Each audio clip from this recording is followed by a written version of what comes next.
Abhimanyu becomes a martyr. After Arjun felled Bhishma, Duryodhan was scared. He appointed Guru Dronacharya as the commander-in-chief of the Kaurav armed forces. He wanted to use captive Yudhishthira to bargain with the Pandavas. After 10 days of war, Duryodhan had no confidence in any of his warriors. Drona tried on the 11th and 12th days to somehow capture Yudhishthira alive, but he could not. Duryodhan abused his guru for failing to accomplish the task. On the 13th day, Drona had designed a Chakravyuh. Only Arjun, Shri Krishna, Pradyumna and Abhimanyu knew how to breach this deadly formation. Abhimanyu knew the tactic of entering the formation, but not its exit route. Yudhishthira and the Pandavas requested him to breach the Chakravyuh. They would follow him inside and then smash it from within. Duryodhan, Karna, Shakuni and Kripacharya guarded the Chakravyuh in the center.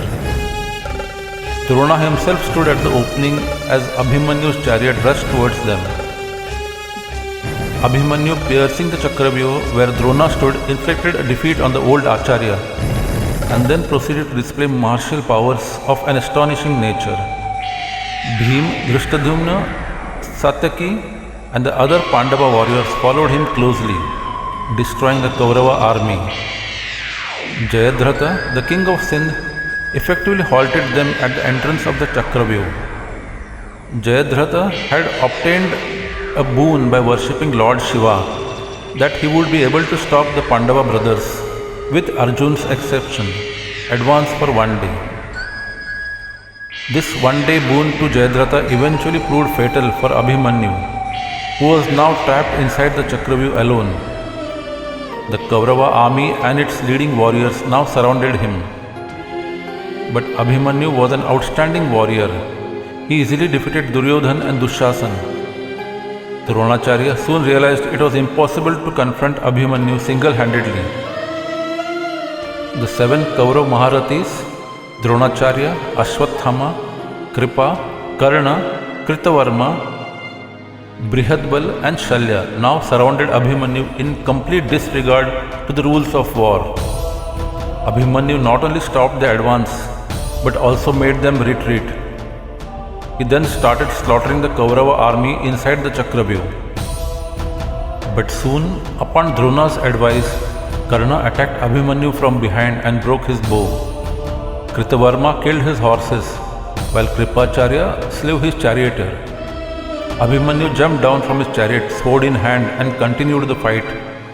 But Drona broke his sword, while Karna destroyed his shield.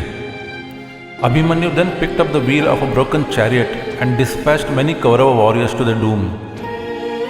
But the constant shower of arrows from unjust enemies broke the wheel too.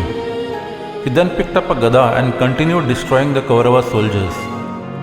Dushasan's son also rushed forward with a gada and engaged him in combat. Both fell unconscious. But Dushasan's son recovered first, and before Abhimanyu could regain consciousness, brought the Gada down on his skull mercilessly. The shameless Kauravas blew their conches and danced like savages. Arjuna was returning to the camp. He entered the tent and saw his grieving brothers and heard the terrible news of his beloved son's martyrdom. When he learned that Jayadratha was responsible for Abhimanyu's isolation, Arjun's rage knew no bounds. He swore revenge, saying, "I shall sever the sinner Jayadratha's head by sunset tomorrow, failing which I shall enter fire." Jayadratha trembled when he heard of Arjun's resolve. He wanted to flee to his kingdom, but Duryodhan, Karna and Drona somehow assured him of protection. On the 14th day of the war, Arjuna was simply unstoppable. Drona, Kripa, Karna and Duryodhan tried their utmost to stop him, but were badly defeated.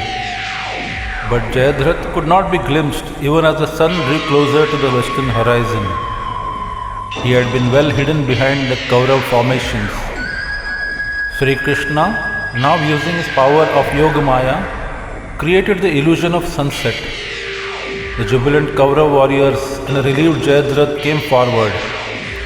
Krishna suddenly withdrew his illusion. The sun had still not set. Krishna prompted Arjun saying, Parth, here is the sun and here is Jayadratha. Fulfill your vow. Parth reacted like lightning. In an instant, a deadly astra flew from the Gandiv and removed Jayadratha's head from his body. Alas, Arjun had fulfilled his vow.